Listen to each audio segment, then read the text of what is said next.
Good morning, everybody. Welcome back to HPI Auto. My name is Kendall, for those that don't know me. We're starting this video off with a 2016 Mercedes-Benz SL550. This is a Mille Migla edition, and it pays homage to the original 300 SL that was raced at the Mille Migla back in 1955, where it was piloted by Andrew Fitch and his co-pilot Kirk Jessel. Now I feel so bad if I butchered those names, but this is a really unique edition of the SL550. So we're going to go ahead and take a look around, and obviously we're going to take a drive back to the shop, and I'm going to give you my thoughts on this 4.7 liter front end V8 engine that has 450 to the wheel. Now that's a lot for a 2016, especially a roadster car.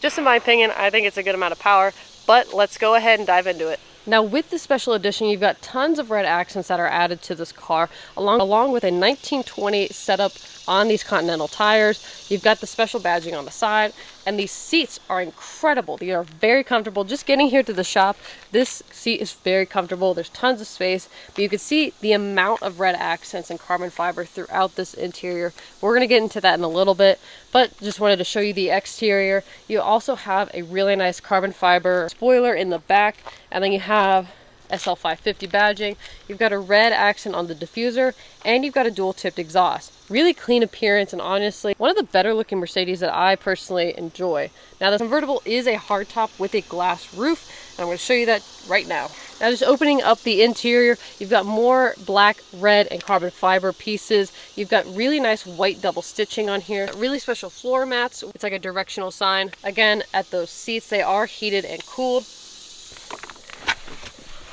Stepping in, you've got your push button right there. You've got carbon fiber all throughout here. You've got some familiarity between other Mercedes-Benz models if you've ever driven one.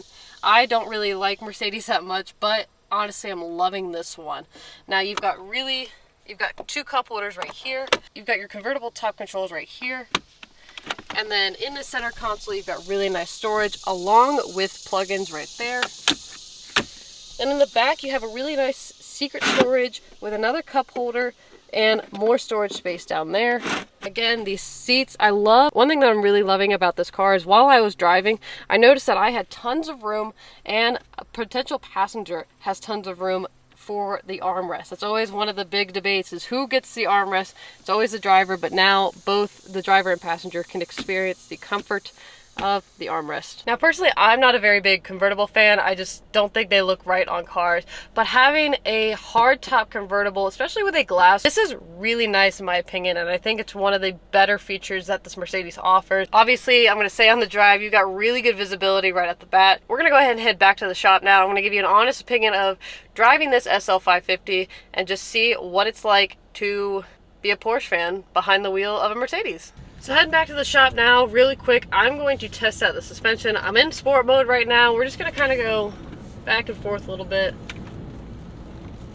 It feels pretty controlled. It feels a lot like a V8 would feel. Same thing I would feel in like a muscle car, where all that weight is swaying the car back and forth. It's no big deal at the end of the day, and it's kind of what you expect out of a front-end V8, but it does feel a little bit more planted than an American domestic. So not too bad. The 0 to 60 time on this car is just under 4 seconds, which for a 2016 car, it's not too shabby. It gets up there and goes. It's not the loudest thing. I would love to hear this thing. Ooh, you are swaying. I would love to hear this thing with an actual exhaust on it. I feel like the sport exhaust on this car isn't really it.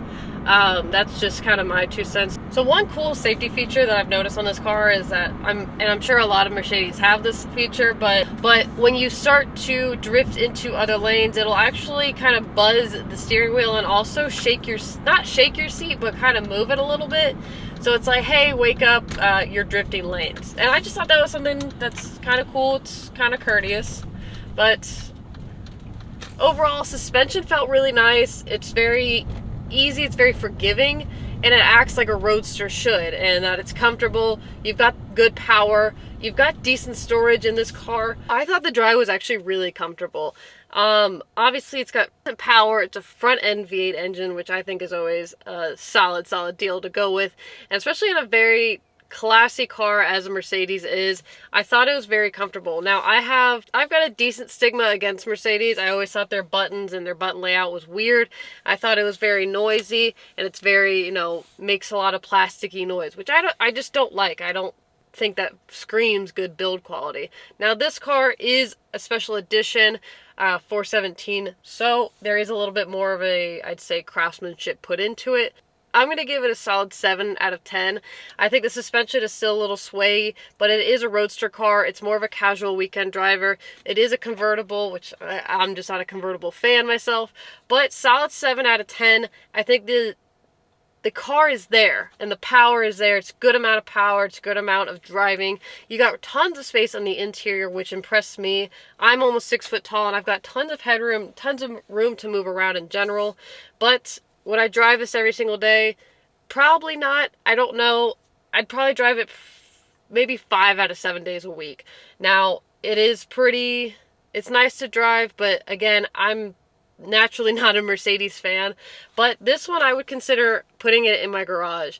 Now this car is available on our website. I put the link in the description below so you can check out more photos and get in contact with our team about picking up this SLS550 today. I'm curious to hear your guys' thoughts on the SL550, especially this 417 edition. If I missed anything important about this car, please let me know in the comments. I'd love to learn more about this platform and just Mercedes in general. But thank you so much for watching, and I'll see you guys next time.